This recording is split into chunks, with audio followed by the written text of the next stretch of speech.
Buongiorno a tutti. Good morning, everybody. We're going to start the meeting. Latin America, the I is reborn through an encounter. Juan Caron recalled to us that the aim of everything we do and the greatest contribution that we can give to the church and to ourselves is increasing our ego, ourselves. And yesterday, the meeting we had with Cleusa and Marco, we learned that the development of the I, the ego, the I can be developed with an encounter. And we've learned this. We've learned this with an encounter with a different humanity that changes our hearts and changes us and allows us to have hope again and to carry forward in our life. Now, talking about the meeting with Jesus, it was said that that man who, in fact, went and stood under the tree where he had stood, this was Zacchaeus, he who showed a new way, a new aspect, which was a promise, because that man became the horizon of everybody. And therefore, everything that he thought, everything that was judged, was a function of that horizon. This morning, we will hear from the testimony of two men, a man and a woman, who have encountered Christ, just as Isaiah. We, like many others, will hear about that new life, that new encounter, which in fact is something which is forging ahead in Latin America. We're going to start with Amparito Espinoza. Amparito has worked since 2004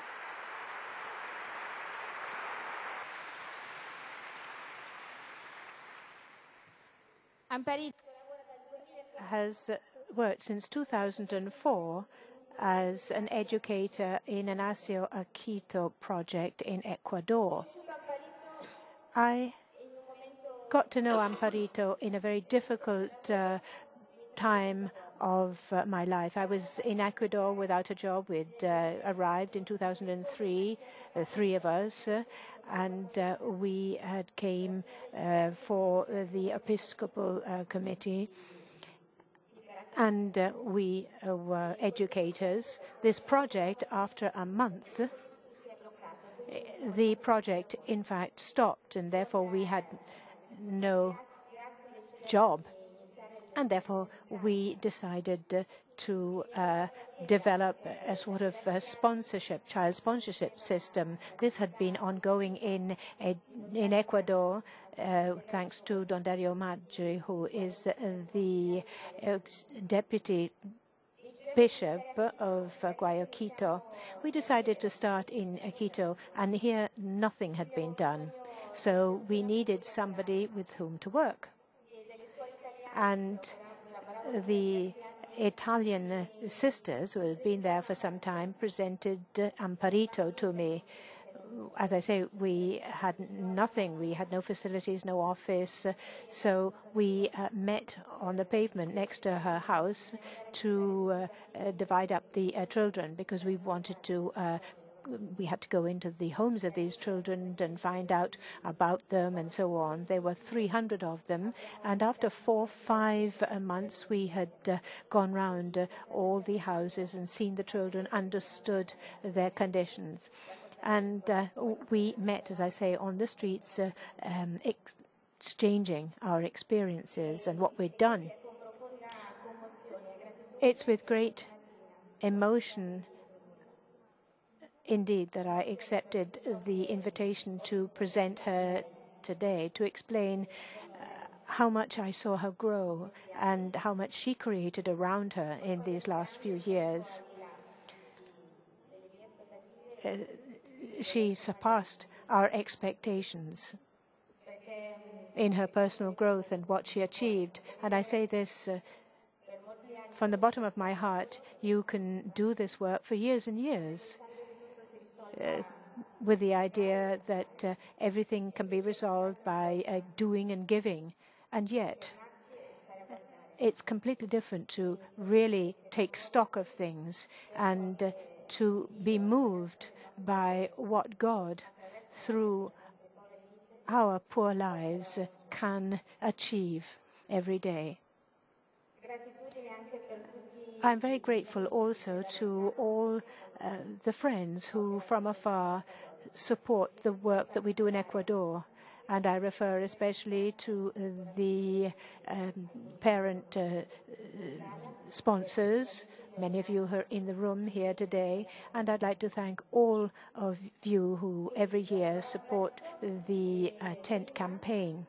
So I'd like to give the floor now to Amparito, but before I do, we're going to have a 5-minute video to show you the context in which we work, and this will underline even more the value of the work that Amparito does.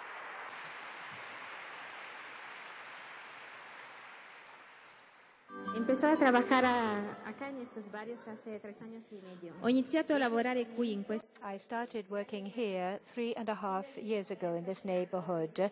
From the beginning, I was fascinated by working with people of this neighborhood, people who had suffered and struggled to get a home and a job. That's how I met Amparito, Katy, and Paula, people who wanted to do something good for their people. 3.5 years ago, I started working with Stefania, and I realized that there was so much distress and suffering around me. I realized that I was not the only person to suffer. Gradually, I became a facilitator, and in this way, I was able to share with these families all the love I had. We started with 280 children, and now we accompany 500 children and their families. The aim of our work is to support the families, especially the parents, trying to help them in their parenting, to help develop a society and a country, and to help them in their job of educating as parents. This program came to our country from a plan directed by the bishop. The idea is that the parents are the best people to educate their children. This is a program made for children from 0 to 4 years. The children attend meetings with their parents. As the facilitators, we talk about nutrition, education. This helps mothers to educate their children and to bring them up.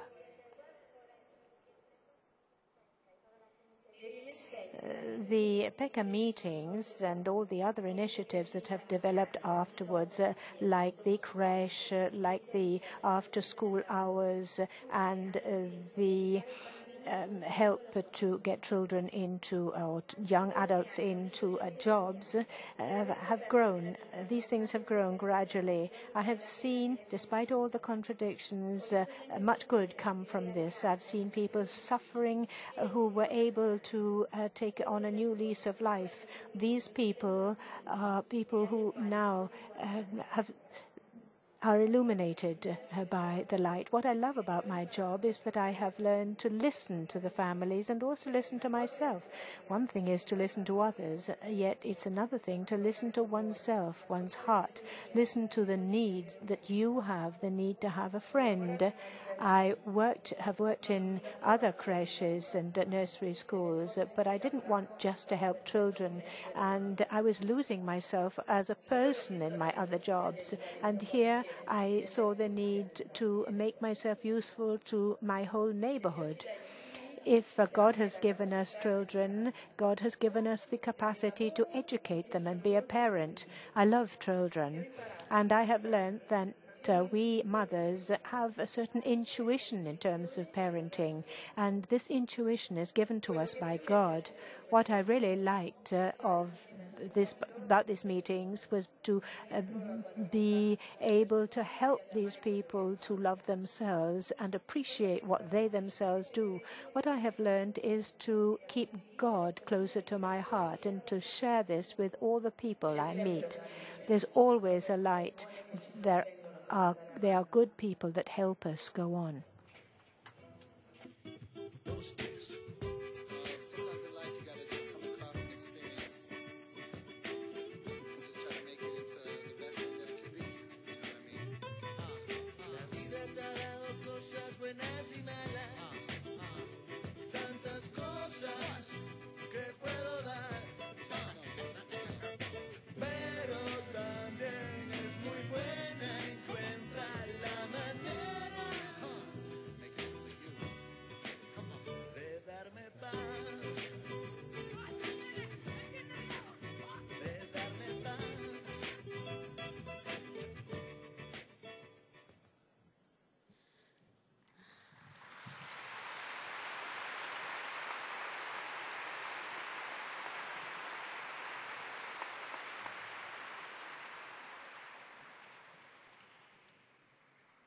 Buenos días.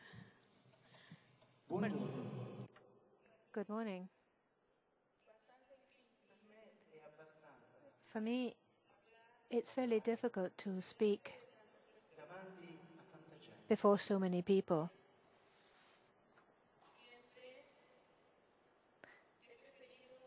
I have always preferred to stay on the sidelines so that people didn't really see me. But the Lord now has brought me here. And so be it. May His will be done. I'm called Amparito Espinoza. I'm 39. And I live in Quito, in Ecuador. I live in a marginal neighborhood in the extreme outskirts of the capital, Quito. Risuli, this is its name. This is a neighborhood that I started living in when I was 29. And this neighborhood was literally overrun by people in search of a home. They were trying to find a place where they could feel they had a home. And my grandmother, together with other people, came to this neighborhood for that reason. And my childhood was fairly unhappy because the person who was, however, close to me and who educated me in the faith was my grandmother. And she accompanied me, and she always gave me affection because my mother, when she had me, was very young and couldn't look after me. At 8, when I was 8, I had to work to be able to help at home, and I started working as a child carer, looking after children. And I also had always the affection of my grandmother. She always sustained me. And love was already always there. Even if there was no bread on the table, there was love, however. When I was 16, my mother left my younger sisters and left home, and I had to look after my younger sisters. I had to go and live with them as if they were my children. I had a sister of 13, and she too went out to work, obviously within the home. She left school. And the youngest was at nursery school. After about a year, my mother's husband came back home and destroyed our home. And therefore, we were obliged to leave. But the person who never abandoned me, the person who always gave me her love, was always there, my grandmother. And she took us all in. She gave us love, attention, all the attention and love that we really needed at that particular time. When I was 19, I fell in love. I got to know somebody whom I thought would give me happiness. I thought that we were made for each other, but that was not the case. I became pregnant. Pregnant of my first daughter, and she was called Stefania. When Stefania was a year and 4 months, she died. She died of so-called sudden death syndrome. I didn't want to live anymore. For me, it was difficult to understand how God could take away my first child. I wanted to die. I didn't want to get out of bed in the morning.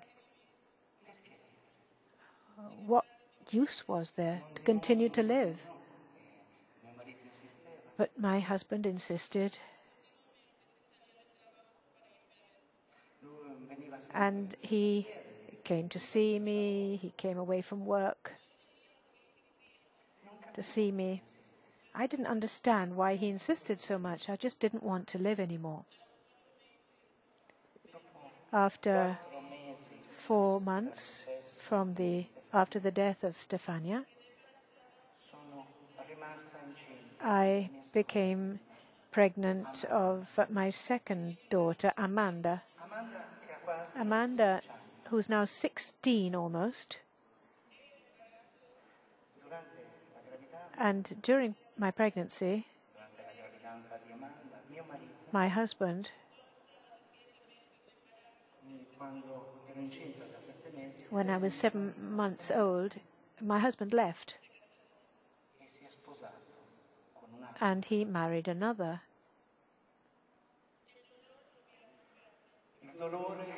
The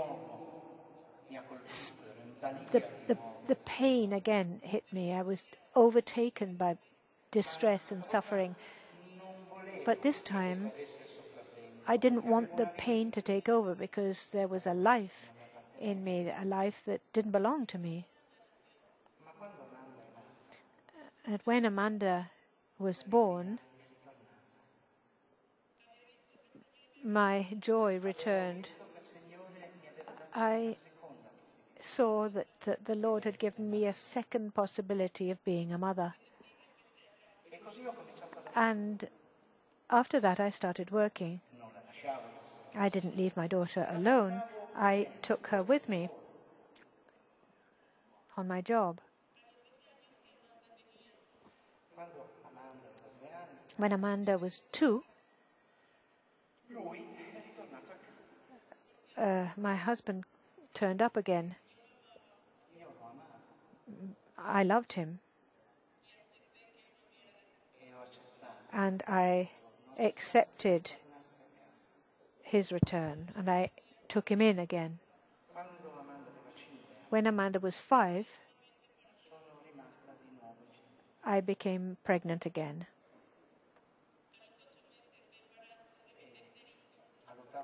And at the 8th month of pregnancy, my third child, he went off again, this time for good. What was I to do? I had a daughter who was soon to go to the primary school. I was 8 months pregnant.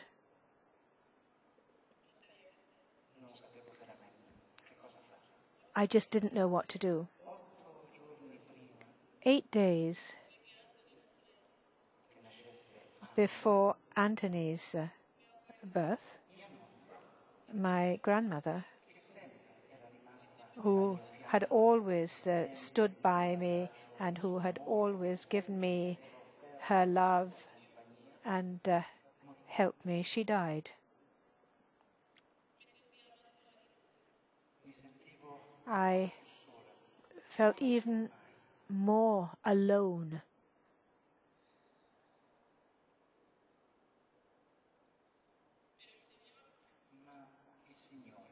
But the Lord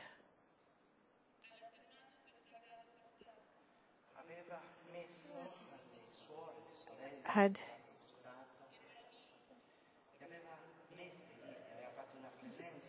put the sisters of the Sacro Costato there for me, and it was these sisters who looked after me and took me in. They helped me with the education of my daughter Amanda in the first years of her life, especially one sister, Sister Anna. She was, and will continue to be my mother, the mother whom everybody needs, especially in times of trial. When Anthony, my third child, was 4.5, in fact, he started having problems of severe pulmonary hypertension. And this created congenital heart failure. And therefore, we had to go to the hospital. How can somebody say to a mother that her son will die?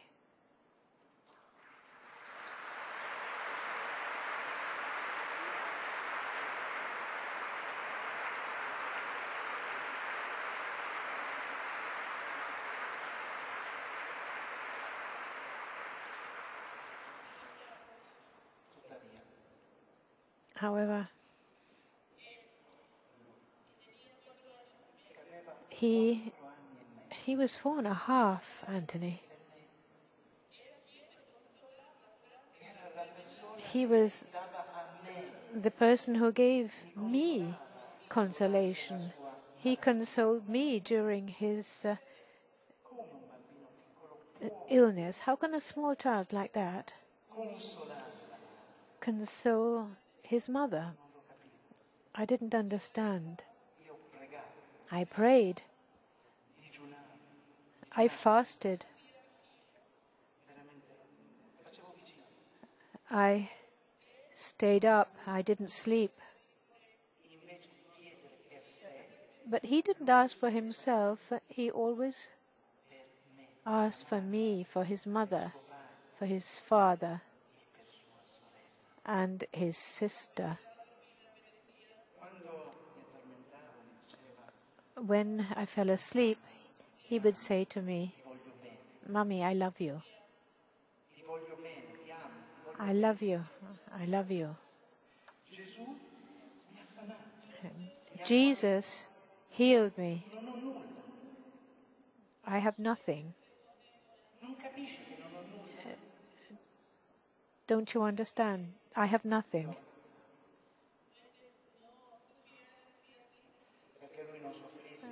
And I would say to him, yes, yes. I mean, I didn't want to to trouble him. On the 10th of December 2003, the 10th of December 2003, Anthony died. He died of heart failure, of a heart attack.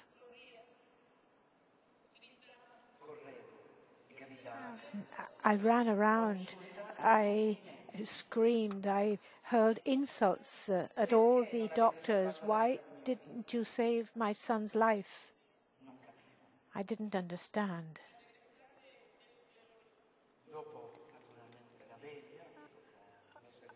After the wake, after the funeral, I locked myself away at home. I didn't want to get out of bed anymore. Why has God done this to me? I'm not a nasty person. I try to do things in the right way. I try to do things rightly. I mean, what is happening? Why has he done this to me? It was a conversation, a dialogue that I had with him, between me and him.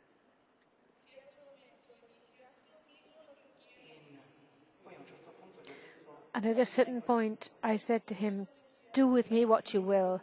Put me where you want. Any place where, however, I can be useful to others.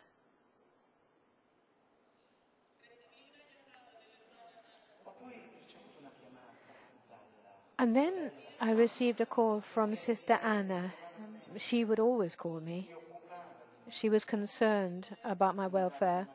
She brought me food. She helped me to pick myself up. And that time she called, she said to me, I have the perfect job for you. She was always trying to get me out of the house. And this time I really couldn't figure out and fathom what she was thinking about. But anyway, as a dutiful daughter, I went to the meeting that I agreed on, and that's where I met Stefania. And I couldn't understand and didn't understand how a person could have such a broad gaze and could have the sweetest smile that I've ever seen. I couldn't understand how this person who didn't know me talked to me as if she did know me thoroughly.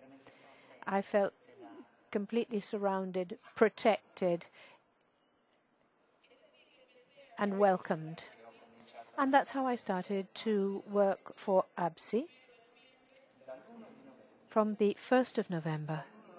From the 1st of November 2004. We would visit the various families of the neighborhood, and gradually, step by step, without realizing it, in fact, I came out of my distress, my suffering, and I started to share the suffering and the distress of the families that I encountered in the neighborhood. So I started working for AVSI, and working for AVSI, not only did I get to know the families, but I was able to get to know myself better.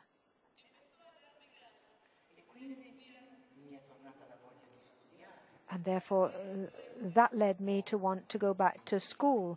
So I finished my schooling. And also then I followed a course.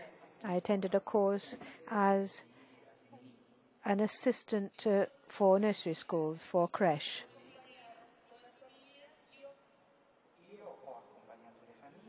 And therefore, I became a facilitator for the families. But at the same time, the families were, as it were, facilitators for me. I helped children because they can feel that there is somebody bigger than they are who can help them. In June of last year, having gone back to my work, I was a bit worried. I was a bit uncertain. I don't know what was happening, but I couldn't sleep well because the neighborhood, Bisugli, where I live, has problems of drug addiction, alcoholism, violence. And I didn't understand. I had my heart beat fast at 2 in the morning, for example. I'd wake up listening to people crying and screaming, but I was always frightened to go out and see what was going on because I live alone with Amanda. There are just 2 women in the home. I can't go out because I'm frightened to go out. But the crying that I heard seemed familiar to me. And so at that point, I did go out. And it was one of my nieces who was on the ground crying. And I said, well, why are you crying? What's happened? And she just said, Jose is dead. I said, what are you saying? Get up. It can't be true. I said, death can't come to me yet again. My brother, one of the last 2 of my brothers, he was killed with 4 in a knife attack. He was stabbed 4 times. I couldn't believe it. I literally fell to the ground. I mean, what is happening? I got up. I went back indoors. I picked up the phone and I called Stefania.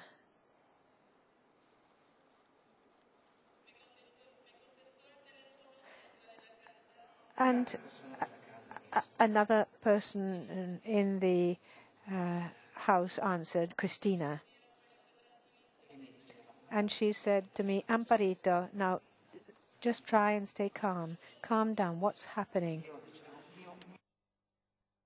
And I said, my brother's died. Why, Christina? Tell me why.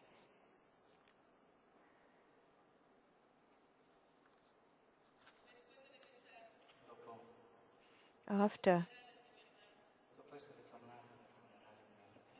returning from the funeral of my brother, one of my nephews, Diego, took me aside and said, Amparito, I want to find what you have found. These friends that help you, that give you support, it's incredible. They seem to feel the pain that you are feeling. And that's how Diego started attending the community school. And his gaze has now changed. His smile is now wide and broad. He's changed his job. And he's a new person. Yet the violence, alcohol,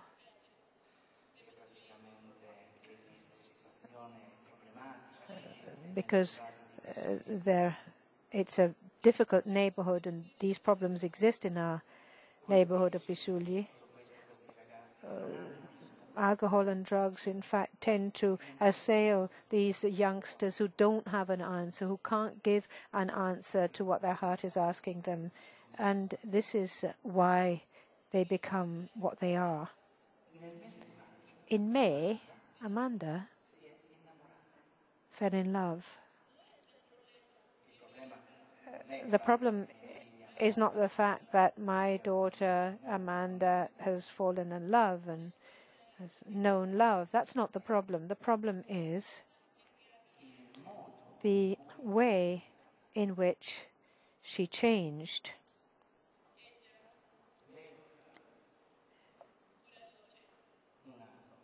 One night,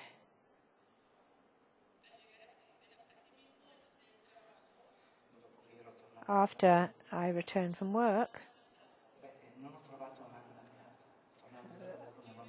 Amanda wasn't there, and I thought that perhaps she'd gone to a friend's house, or she was somewhere and she would come in, but I didn't know what was happening. I waited for her until 10 o'clock at night, but Amanda had still not come back. I started really getting anxious because the violence around us always worries me. And I called Stefania and another friend.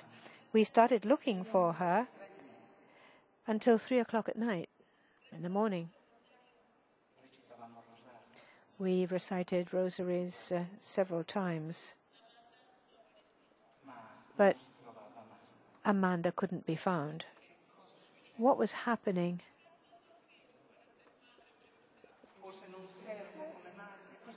Perhaps I'm no longer useful as a mother, I asked myself.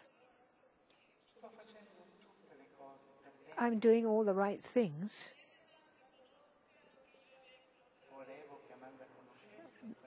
I wanted Amanda to get to know what I too had met, and I just didn't understand. I was continually praying. At 3 a.m., I went back home, and I said to Stefania, just leave me alone, please. I went back in, I prayed, and at 5 o'clock, Amanda's father came because he'd heard that Amanda hadn't come back home, and we waited until 6 o'clock before we went to the police to report a missing person. But before we left, I went into the bedroom and I saw the picture of Don Giussani, and I always have this picture close to me. And I started talking to him as if he were there in the room with me. And I said, if you are closer to Jesus, if you have enabled me to change and enabled me to get to know these friends, help me, please, to find Amanda. And I will tell her.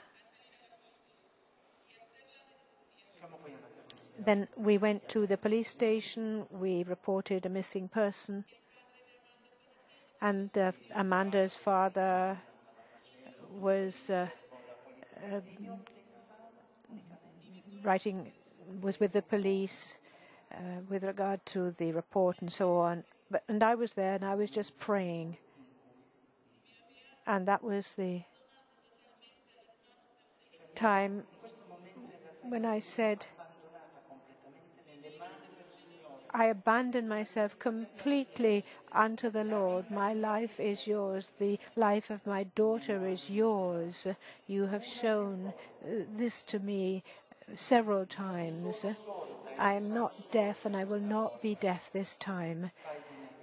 Do unto me what you will, but I will never stop loving you. I will not ever stop loving you, my Lord. If you mean for me to lose another child, I will not stop loving you. You are present in my life and you will always be present in my life until you take me back into the fold. Then I got a phone call from Stefania, and Amanda had been found, she said, by other young people in the neighborhood. She hadn't left home as I thought. She hadn't followed the young boy that she had fallen in love with. Amanda was much closer than I thought she was, and they brought her back home.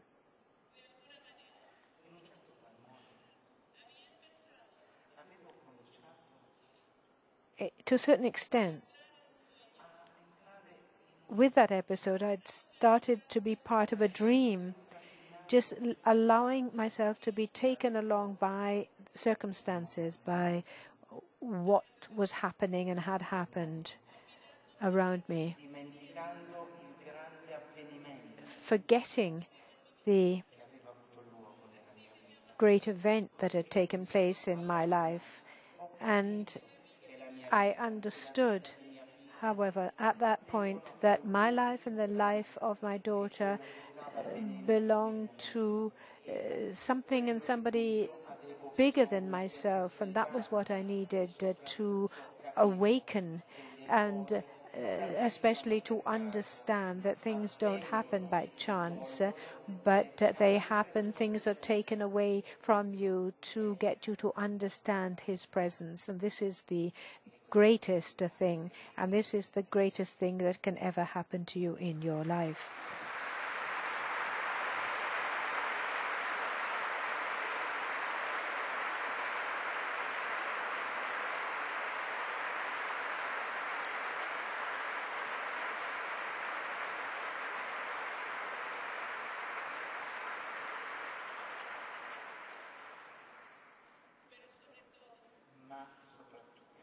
But especially, I understood, and did so with pain, however, I learned and understood to accept that I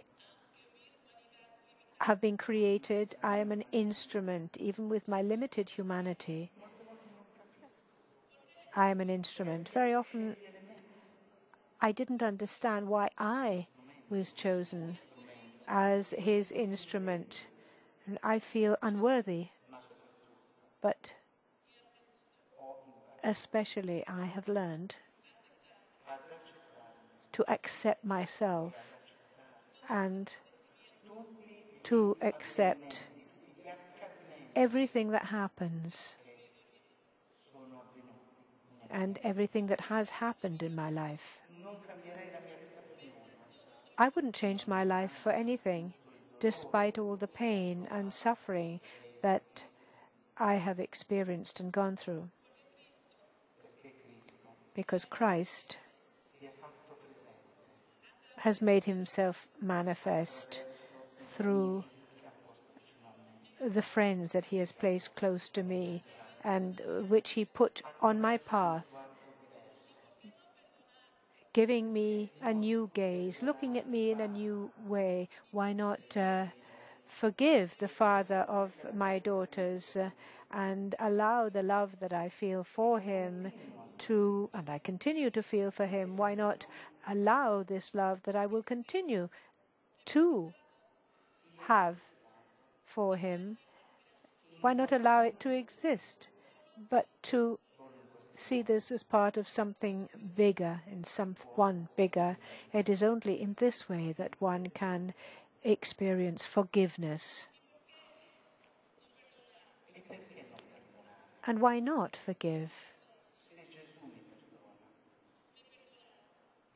if Jesus has forgiven, will forgive, and is forgiving me continually, all the mistakes that I make and that I will make in the future,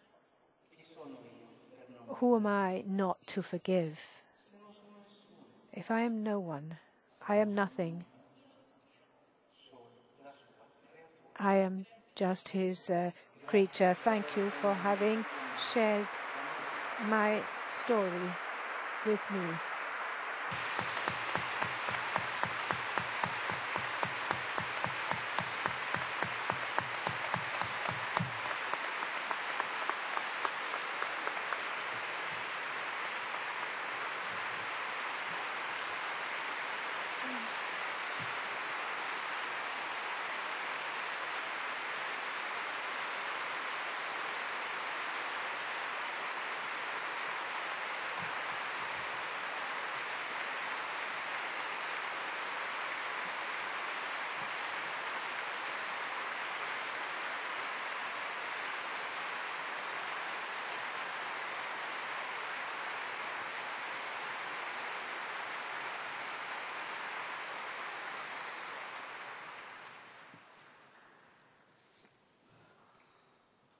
Bene.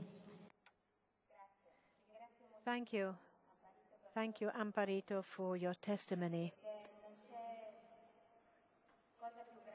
There's nothing greater as a sign of Christ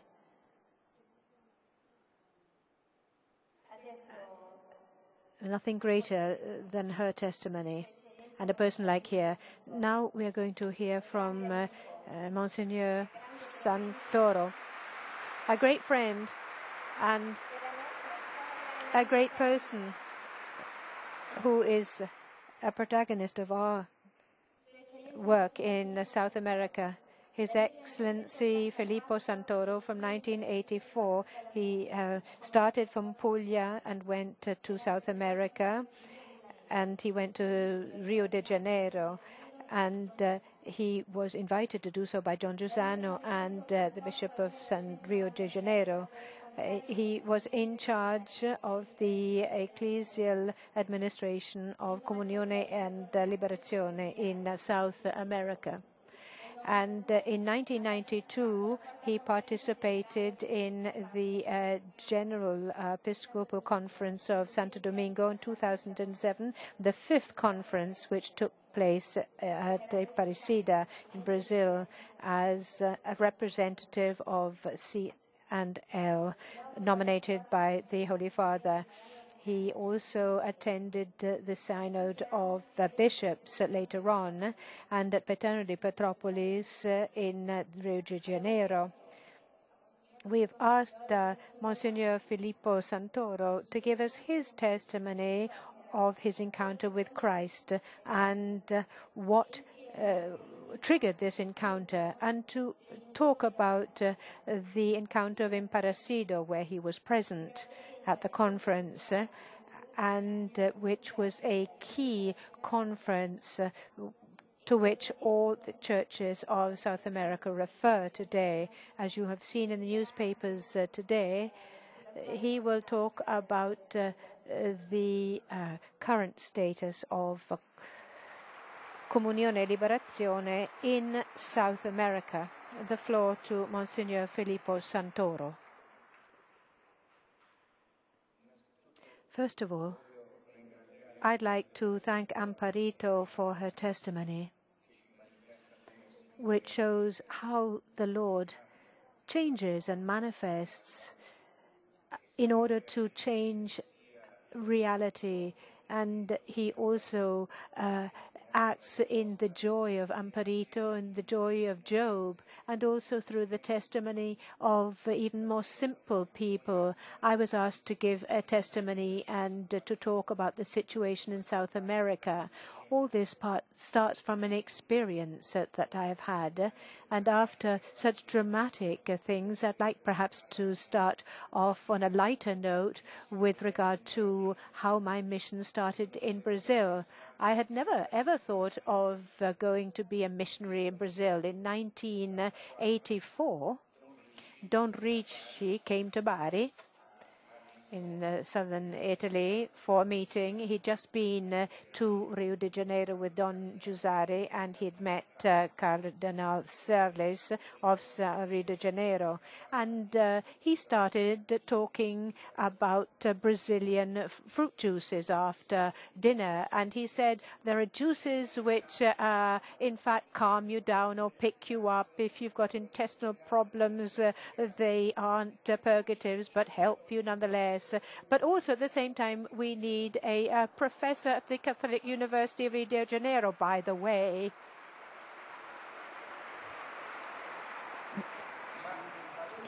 But don't worry, because you've got your solid job in Puglia. Well, after 2 months, there was the National Council of the Movement, and Don Riccio started again talking about the juices of Brazil. And at the end, he says, by the way, there's a job at the University of Rio de Janeiro, but it wasn't my problem because I already had a job.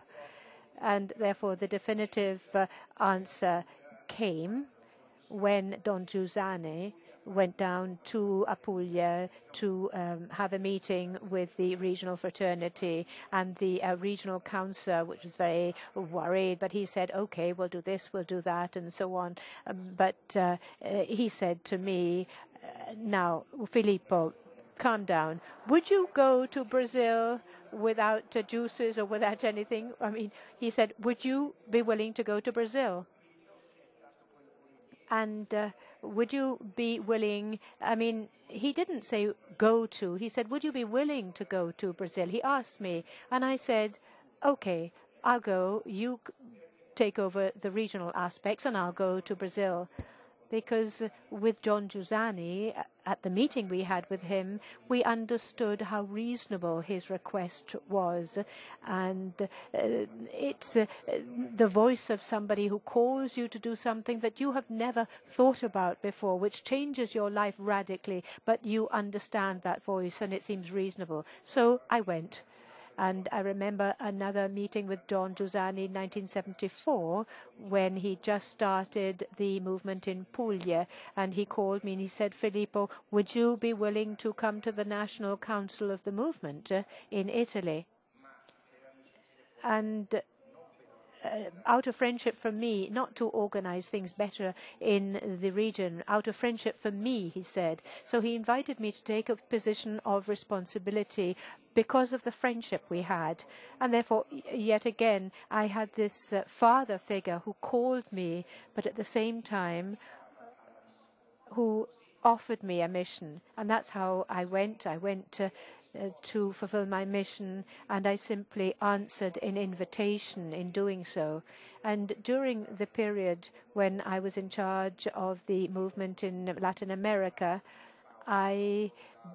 in the pauses between one flight and another, I would sit down and think to myself, what an extraordinary thing has happened to me for having just said a simple yes, how my horizons have been broadened, how broader my life is. I didn't lose the friends I've had in Puglia, and I've found many, many others in Brazil, Rio de Janeiro, and all throughout Latin America. It was an incredible encounter which came upon me as a grace, and it opened up wide horizons in doing so. And so I fell into the heart of the theology of G&L. And Don Giussani said, we will accompany you. And my friend said, well, you go off and you'll have to make your own way. The opposite of Jus, who embraced me. So anyway, I went off and I started teaching at the Catholic University of Rio de Janeiro. And at this Catholic university, before me, Clodovis Boff taught. He was the brother of Ludovico Boff, and I took over some of his subjects. So you can imagine the impact of the pupils, having had this professor from Rome before, and I was met with a stony silence when I took over, and I understood that those young people and also the colleagues of the faculty, of course, I couldn't put up the same icy response, but I had to give the same gaze to them that Don Giuseppe had given to me, the embrace that he had given me. And in doing so, gradually the pupils and the faculty started saying, well, we don't understand you, but we understand that it's not an ideology that's opposite ours, but it's a different point of departure. It's an experience. And we are all so very struck by your peace, by your serenity with which you talk about such serious matters. And the pivotal point that I underlined was that the comunione, the communion, comes before the liberation, the liberazione. So before we have to take away injustice, poverty, and through these things we will see the kingdom of God come about. The announcement of Christ is not necessary. The radical point of change for me when I was a student in theology was the embrace of Christ, whereas I saw that the student parades and protest marches ended after the protest march ended. The embrace, however, of Don Giuseppe and Jesus sustained you throughout your life. So the point of departure was the experience of communion, first of all, to then get to liberation. Together with Don Giuseppe, with whom I started in Rio de Janeiro, before a community of 6 million people, we asked ourselves, where shall we start? What shall we do? I mean, how can we in such a huge city decide on where to start? And we decided we'll just live what has happened to us without plans. We just have to live this charisma, live as things present themselves in simplicity. And immediately after, I participated in meetings of the movement, and I found Don Giusilio Resi, Father Massimo Cenci, Don Vando Valentini, Petrini, that they were on the same wavelength. And this is how the fraternity developed. Nobody told us, nobody imposed this upon us, but we helped each other to live what was happening. And this is something that we glean from Jews. This is the experience of fraternity, brothers that help each other and help and sustain each other. And in the discussion on the theology of liberation, because there are many facts, many things that happen, many arguments and so on, I asked Don Giuseppe, and I said, what is liberation, please? And he said to me, liberation is when destiny is close to the heart of man, when destiny comes close to the heart of man. Now, when I was asked to speak at the conference of Parecida, this is what, in fact, I said. And what was shown at this conference, in fact, this is the conference of the bishops of Latin America. It's a meeting which takes place every 10, 12 years, and it's a seminal meeting for the whole of the church. And this meeting took place in 2007 in the city of Parecida. And that was where we met with the 270-odd bishops. And I want to read you just a passage to make explicit this idea of liberation being when it comes close, the destiny comes close to the destiny of man. We had the experience of we have to follow the experience of the first disciples who met Jesus, who were astounded by what they saw before the exceptional nature of the person who spoke to them, the way that he treated them. And this fulfilled the hunger and thirst in their souls. The evangelist John left us with the impact that gives us an idea of Christ and how he appeared to John and Andrew. Everything started with a question, what are you seeking? And after that question, question, there was the invitation to live in experience. Come and you shall see. Now, this account will remain in history as the unique synthesis of the Christian message. This was part of the document of Amparito and not a Don Giussani document, by the way. So you can see that the bishops' meeting, in fact, took on in an osmotic way the thoughts of Don Giussani. And this was key for all the activity in Latin America, of Medellin and other places, in other key places. It was a central, pivotal point to develop a plan for the church and reflect on theology. This was the starting point for forging ahead.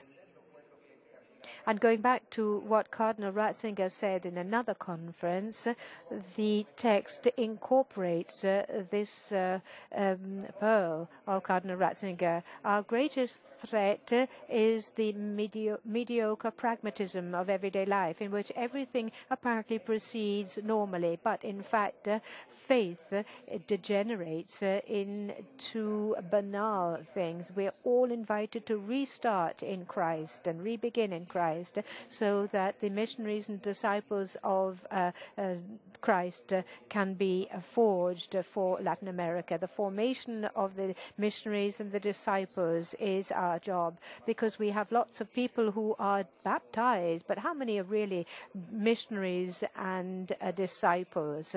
And this can come about if something happens, if there is an encounter, if this is an experience. Missionaries don't come about because they follow a course, and therefore, as a result, our presence in Latin America and must give this, and this is what was underlined in the Episcopal meeting. There must be an emphasis in organization, in one's mission. This was the fruit of Amparito, and which bore fruit. Now, why was this a new thing in this ecclesiastical meeting? First of all, we had the presentation of the Pope Benedict XVI that indicated the way, the joy of being disciples and missionaries of this encounter. Then the presence of the Madonna in Amparito. It was quite exceptional to be in that sanctuary. And when we bishops talked, sung, discussed, quarreled, the presence of the Holy Mother was very much there. And then there was the presence of the pilgrims. That was the third thing. The pilgrims during the week, 40,000, 120,000. We were embraced by this people of pilgrims, simple people, but with a burning faith. And when the bishops went by, they applauded. They were happy to see us, to meet us. There was an exchange of the faith of the people and the faith of the pastors, which in fact can be very different, and which came together here, a perfect union. So the point of departure of the conference, as I say, was this rich encounter of the people of God, made up of simple people, but made up of people that truly believe and live their faith simply and in a heartfelt way. The pilgrims came, they came with their hearts open, and we heard their suffering. They invoked the Mother. You, Holy Mother, give me grace. I trust you. I put my life in your hands. And there was this enormous faith on the part of the pilgrims. How could we, therefore, start dryly from a sociological point of view? We started allowing ourselves to be shown the way by the Holy Mother. So we were touched by the faith of the people. And this suggested a profound change also in the reflection of one or two of, not all of them, of the theologists of the meeting. Caron said, the true problem is not the crisis, it's not these dramatic circumstances which affect us in one way or another, but rather how we face these circumstances, how we place ourselves vis-à-vis these circumstances. Very often these circumstances help us to understand that we are lost. And here is cited Giussani, the reality of the church as an everyday event where the original event is manifest. Today, places itself before the world. I'm not saying forgetting, but perhaps losing the dogma of the Christian church.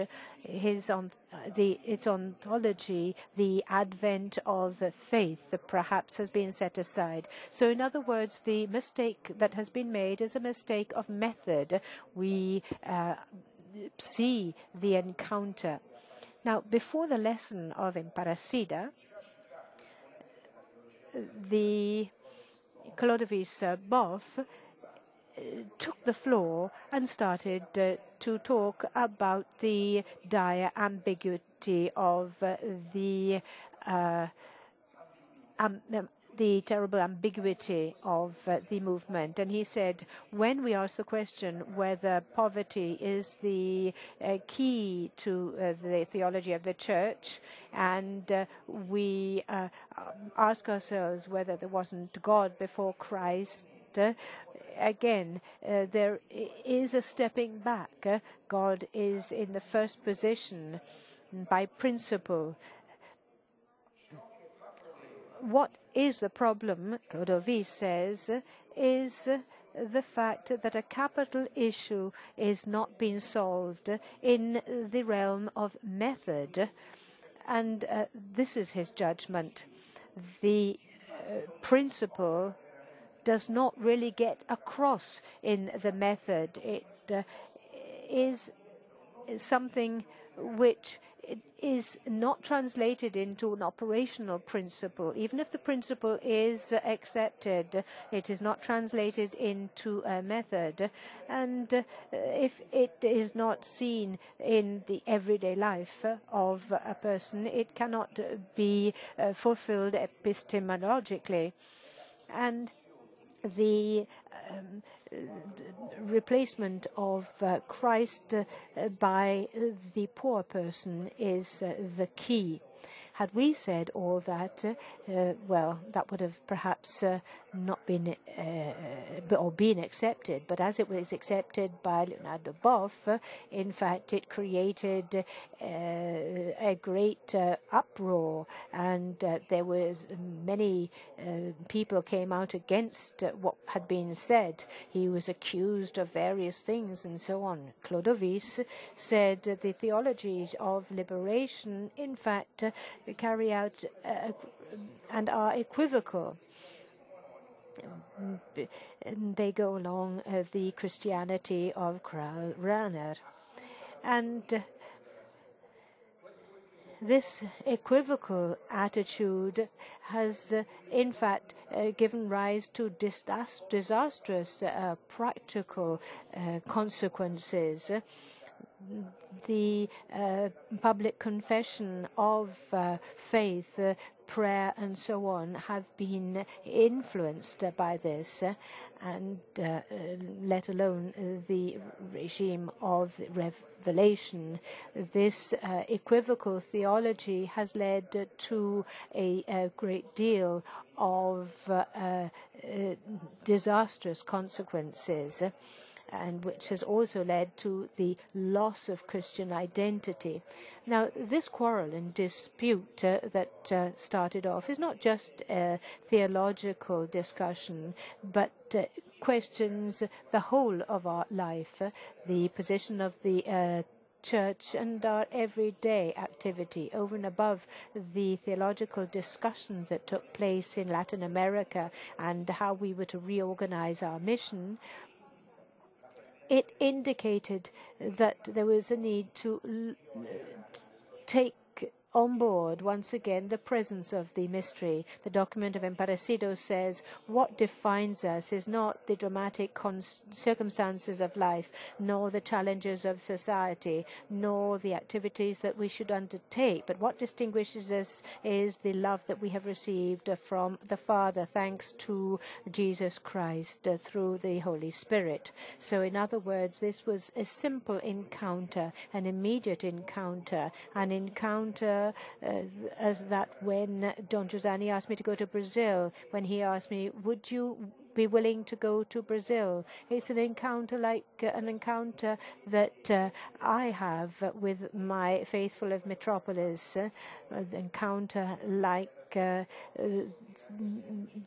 what happened in a favela of Petrópolis, because it's a metropolis and has its fideles. Klaus and Marcos came to see me in Petrópolis, and we took them to a creche that we have in one of the favelas, and the encounter that was had there was with a group of mothers who started to develop their community school. There are 130 children involved now, and the mothers.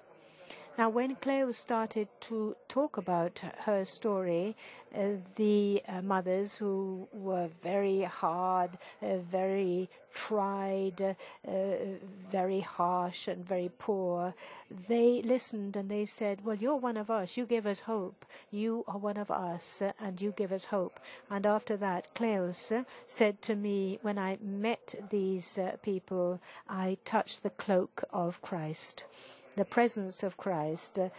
It's that presence from which we must start, which is our starting point. And Marcos and Klaus came to a wedding of some of our friends. After years of living together, they decided to get married in church. And when gifts were exchanged, Marcos stood up and said, all the gifts that we collect here today are for the work of Padre Aldo in Paraguay. This is our objective.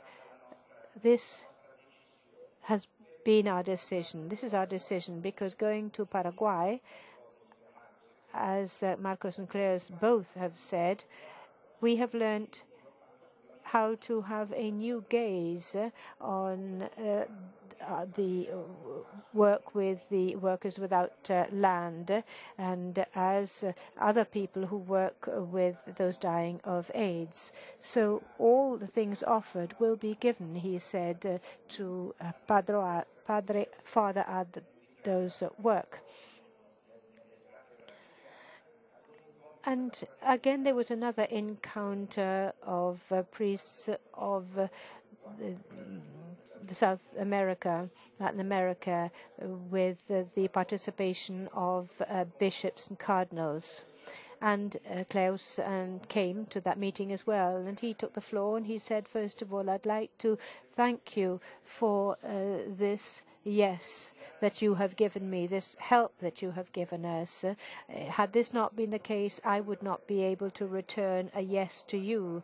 And after that, he telephoned to Father Vando, and he said, I just wanted to underline how everything turns on the meeting, how that encounter helps us to see the presence of Christ.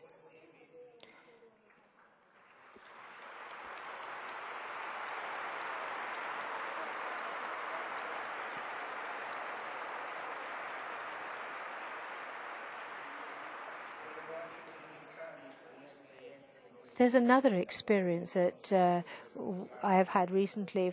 Recently, I'm no longer in charge of the movement of the organization of CNL, the movement, but an extraordinary thing has happened, and that is all the things that I said when I was in charge of the movement, I discover now that they were all true and are all true. And therefore, I realize that we repeat certain things not because it's an obligate thing to do, but because they are true. And now my task as a bishop, which is to say in the faith of my brothers, they confirm their faith when they and I have the encounter of the beauty of these words and the righteousness of these words. So I can confirm this faith through an experience that has been had, not because of my task as a bishop, but because what I have been taught by Don Giussani. And the first time after receiving the nomination as bishop, I went to greet Don Giussani and others. And when he saw me coming up the stairs of the Sacred Heart, he came towards me and he kissed my ring and said, "Give me your blessing, Father." He set himself under me because I was a bishop. And this shows the greatness of somebody. He said, "Give me your blessing, Father."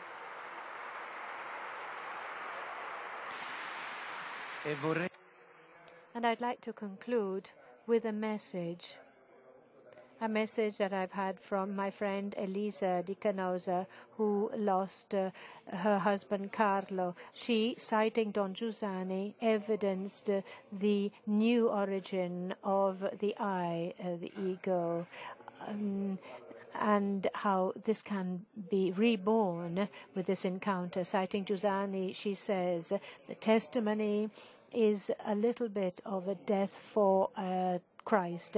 Every testimony is a little bit of a mission. It's leaving, going away. Going away is a little bit dying. But that mission that we undertake is the aim and object of life. The aim of Christ's mission, what was it? To save the world, to save each and every one of us, to save me, to save you. Death is nothing but or else other than the culmination of this. And it is the testimony of the acceptance of the mystery of God. And Lisa says, what a mystery is the death of Carlo, perhaps because he was already closer to him, with a capital H. He accepted everything. He abandoned himself to him without ever complaining. He completely abandoned himself to Christ. This abandoning himself and abandoning oneself to the encounter with Christ is something which sustains me in my mission. And I have fully understood Don Giussani's words more. This is when destiny is closer to the hearts of man. This is liberation. This is valid for me, for you, and for all of us in Latin America. Thank you.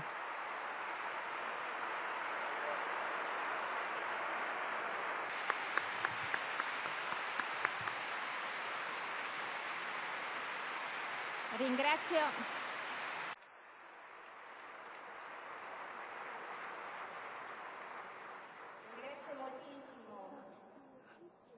I'd like to thank Monsignor Filippo Santoro with his testimony that also talked about the Parasido document and mentioning Amparito's experience and putting it into context. He has shown us the key that sustains us, Christ, and everything that comes from Christ. We have heard about a human encounter, a gaze, a yes, an embrace, without which the horizons of life would not have been as broad as they are today. So thank you for that testimony.